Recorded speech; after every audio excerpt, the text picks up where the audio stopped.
The ridge had killed everything sent against it for 3 days, and on the fourth it killed again, before the lead tank had even leveled its gun.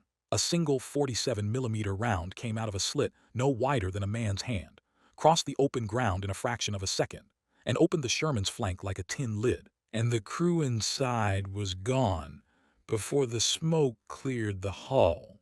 The gun that fired it belonged to the patient and methodical defense of General Mitsuru Ushijima, commander of the 32nd Japanese Army, a man who had decided long before the Americans arrived that he would win this island not by charging at it but by burying himself beneath it and forcing every attacker to come to him, 1 yard at a time, in the open, in daylight, into corridors of fire he had measured by hand. This was southern Okinawa in the late spring of 1945, and the ground itself had been turned into a weapon. Ushijima and his cold operational planner, Colonel Hiramichi Yahara, had thrown out every doctrine that had bled earlier Japanese garrisons white on the beaches of other islands.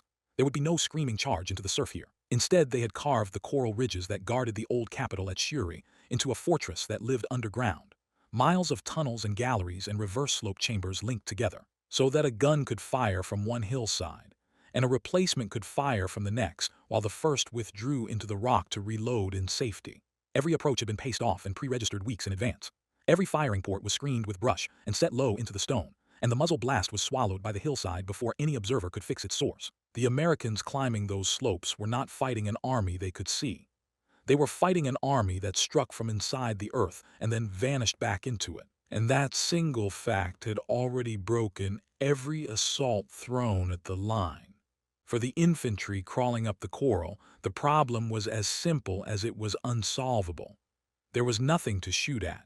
The gunners fired from ports the size of a dinner plate and pulled back the instant the round was away, and the mortars dropped onto ground the defenders had marked off to the meter. When the tanks came forward to break the deadlock, as the Japanese knew they eventually must, the hidden guns simply waited for the armor to commit to a single narrow lane between the ridges, and then they fired into the thin side plate at ranges where a miss was almost impossible. The proof had come early in the campaign, when an armored push toward a position called Kakazu Ridge sent 30 Shermans forward at first light. By nightfall, 22 of those 30 were burning or broken on the field. The guns took the first of them, the mines took the next, and the survivors were finished by infantry who slid out of concealed holes, carrying satchel charges and magnetic mines, men who pressed the explosives against the hulls by hand, and traded their own lives to leave one more dead tank in the open as a warning to the next crew. The defense functioned exactly as designed, and it depended on one unbreakable assumption. The attacker could never reach the men inside the rock. High explosive could collapse a tunnel entrance and seal it, but the defenders simply dug another. Direct shellfire could chip the coral around a firing port without ever touching the gunner behind it. Naval bombardment of a weight that had flattened whole towns elsewhere in the Pacific passed over the deep galleries and left the men in them shaken but alive. Ushijima had built a sanctuary that no weapon in the American arsenal seemed able to violate, and as long as that sanctuary held, his soldiers could strike from cover, withdraw into safety, and strike again, bleeding the attacker for every foot of stone. The entire battle rested on the certainty that the cave was beyond reach. That certainty was about to be tested by a machine the defenders could not yet pick out of a column, carrying a weapon that did not need to reach the gunner directly, because it could reach around every corner of the rock and take the one thing the rock could not protect. The machine had come a long and brutal way to arrive on those ridges. The idea behind it was not new in 1945, but it had cost 3 years and a long trail of dead Marines to mature into a true weapon. On the islands taken the year before, American forces had bolted flame projectors into the turrets of light tanks, tearing out the small main gun and seating a nozzle in its place, a nozzle that could throw burning, thickened fuel 40 or 50 yards into a bunker mouth. The men named those early conversions the Satan tanks. They were crude, short of range, and pitifully few, and yet the lesson they taught landed at once and never faded. Against a fortified position that shrugged off high explosive and ignored small arms, fire did something no other weapon could manage. It did not need to penetrate. It did not need a clean hit on a slit the size of a plate. It flowed.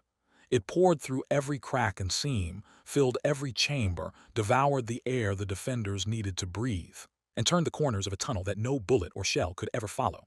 By the time the Marines reached the black volcanic ground of Iwo Jima, Only a handful of full flame tanks existed anywhere in the world. 8 of them built onto the heavier Sherman hull.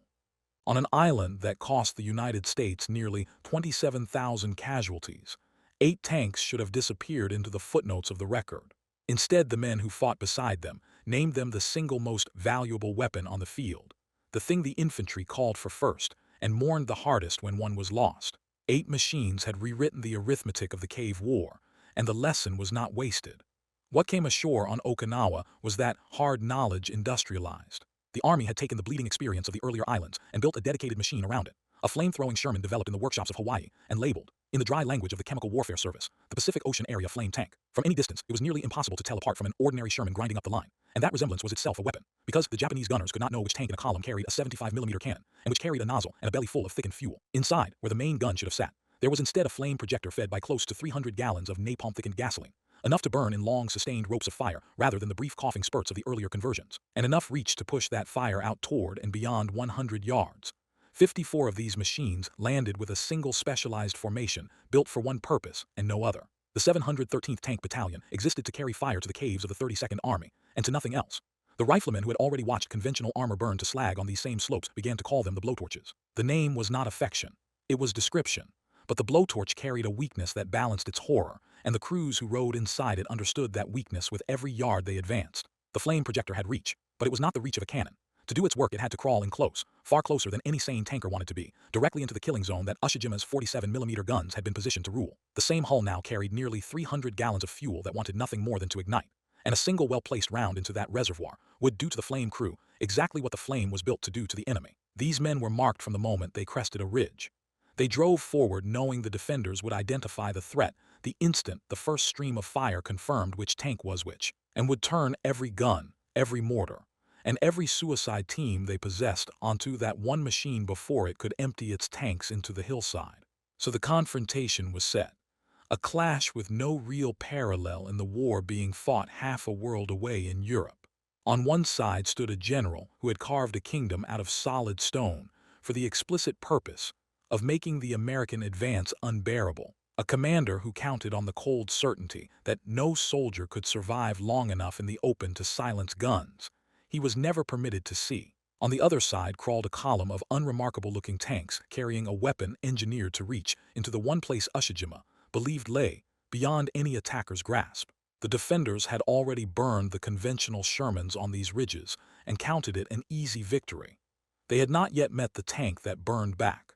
The first time the blowtorches were committed against the heart of the Shuri line, the men of the 32nd Army were about to learn that the rock which had kept them alive was about to become the very thing that killed them.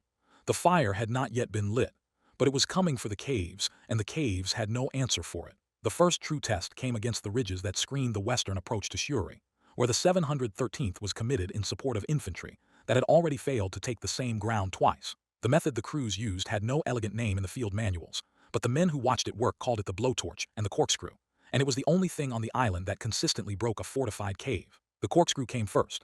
Demolition teams and conventional tanks would worry at a position for hours, sealing the smaller firing ports with high explosive, collapsing the entry tunnels with satchel charges, screwing the defenders deeper and deeper into the rock until only the largest cave mouths remained open. Then the blowtorch came forward. It crawled to within 50 or 60 yards of the surviving opening, while machine gun fire from the supporting tanks lashed the slope to keep the spider holes shut. And when it had its angle, it opened the projector and held it open. What followed could not be compared to any weapon the defenders had faced before. A conventional shell arrived and was gone in an instant, a single violent hammer blow against the stone. The flame did not leave. It arrived as a long, unbroken rope of fire that the gunner walked across the cave mouth like a man hosing down a wall, and the thickened fuel clung to everything it touched, to the coral, to the timber bracing, to the sandbagged emplacements, and it kept burning long after the stream had stopped. The fire poured downhill and inward, following the slope of the tunnels the Japanese had so carefully dug, and it did not need to find a man to kill him. It consumed the air, in the sealed galleries beneath the ridge, where Ushijima's soldiers had survived weeks of naval bombardment that would have annihilated any surface position. The oxygen simply vanished, drawn out and burned away by a fire they could neither reach nor smother, and men who had never taken a wound died in the dark from the absence of a single breath. The defenders understood almost at once what was being done to them, and they answered with the only currency Ushijima's army had ever spent freely, which was the lives of its own soldiers. Anti-tank teams broke from concealment the instant a flame tank revealed itself, sprinting downhill under their own machine gun fire with satchel charges and magnetic mines, and improvised lunge weapons, racing to reach the hull before the projector could empty. 47mm guns that had stayed silent for days unmasked themselves to take a single shot at the one machine in the column that mattered, gambling away their own concealment, which was their only real protection, for the chance to put a round into 300 gallons of waiting fuel. And the gamble paid off often enough to keep every flame crew on the island living in a state of constant dread. A blowtorch struck in the fuel reservoir did not merely burn. It became, in a single instant, the exact horror it had been built to deliver, and the men inside met the death they had been carrying toward the enemy. The 713th lost machines and lost crews, and every man who climbed back into a flame tank the next morning did so knowing precisely what waited if the defenders won the race to the hull. But the cold logic of the battle had inverted, and Ushijima's staff could feel it inverting beneath them.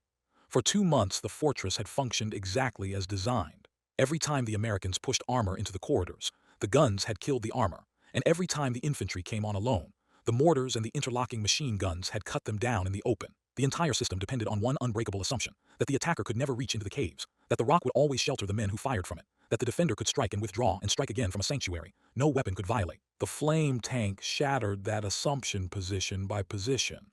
It did not matter that the guns could kill it.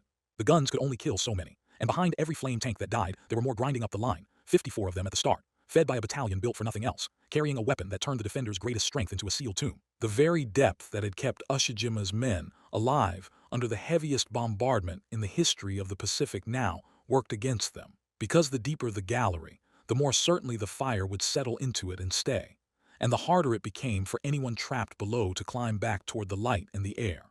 The numbers tell the rest of the story with a clarity the men on the ground could only have guessed at.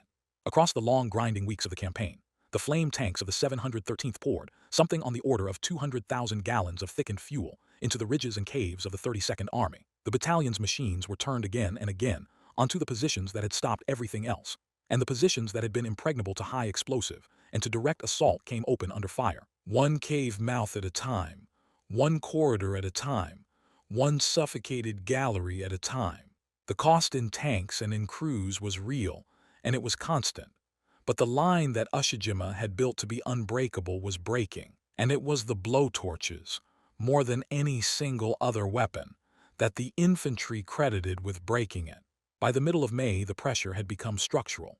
The Shuri line did not collapse in a single dramatic rupture, because Ushijima had built it too well for that, but it began to fail at its seams, position by position, as the corkscrew sealed the defenders in and the blowtorch burned them out.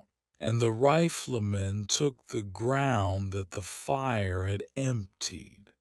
Sugar Loaf Hill, a low and unremarkable swell of earth that became one of the most savagely contested patches of ground in the entire Pacific War, changed hands again and again, until the men who held it were too few and too exhausted to be pried loose another time. The high ground east of the city went the same way, and as the anchoring positions of the line burned through, the entire fortress that Ushijima and Yahara had spent months perfecting lost the one quality that had made it lethal, which was the ability to force every American advance through a corridor of fire that the defenders ruled from inside the rock. Once the rock could be opened, the corridors were just ground, and the Americans had always been able to take ground if only they could reach it alive. At the end of May, with the heart of his defense burned hollow around him, Ushijima made the cold decision that his entire campaign had been building toward. He would not die at Shuri in a single final stand, because a final stand would end the killing too quickly. And the killing, the slow, remorseless extraction of American lives for every yard of Okinawan stone, had been the only true objective he had ever held. So under the cover of the heavy rains that turned the southern roads to channels of mud, the 32nd Army abandoned the fortress it had bled to hold, and withdrew to the south, dragging its wounded and its surviving guns into one last cramped tangle of ridges and sea cliffs around the village of Mabuni, into a final belt of caves from which there could be no further retreat, because behind them there was nothing but the sea. The flame tanks followed. There was no clever maneuver left for the defenders to attempt, no deep reserve to commit, no fresh line to fall back upon. The same method that had cracked the Shuri line was simply applied again to the last ground the 32nd Army would ever hold. The corkscrew sealing the caves of the Mabuni cliffs, the blowtorch reaching into them, the infantry following the fire into positions that had been emptied of breathable air. The defense that had begun as a masterpiece of patient engineering ended as a few hundred starving men sealed in the rock above the surf, hunted cave by the one weapon their fortress had no answer for. The kingdom of stone that was meant to be a sanctuary had become, from one end of the island to the other, a sealed network of ovens, and the men who had built it to keep themselves alive could not escape the simple physics of the fire that filled it. On the night of the 22nd of June, 1945, in a cave near the top of the Mabuni cliffs with the American line a few yards above his head, and the Pacific breaking on the rocks below, Mitsuru Ushijima carried out the end his code demanded of him, taking his own life rather than yield the ground he could no longer hold. Hiromichi Yahara, the cold operational mind who had designed the entire patient horror of the defense, was ordered by Ushijima to live and to carry the lessons of the battle home, and he survived to do exactly that. The general who had built a battle so that he would never have to show his face, who had counted on the certainty that no attacker could ever reach the men hidden in his rock, died with the proof of his miscalculation burning through the last caves around him. The weapon that finished him had been almost an afterthought when the war began, a chemical curiosity, a handful of crude conversions bolted together on light tank hulls and sent out half-tested. 3 years of dead men on a dozen islands had hardened that curiosity into the most feared machine in the Pacific theater. A tank that did not win by penetrating armor or by trading shells across open ground, but by reaching into the one place every fortress in the war had treated as untouchable and taking the air itself. The cave had been the answer to every other weapon. The flame tank was the answer to the cave.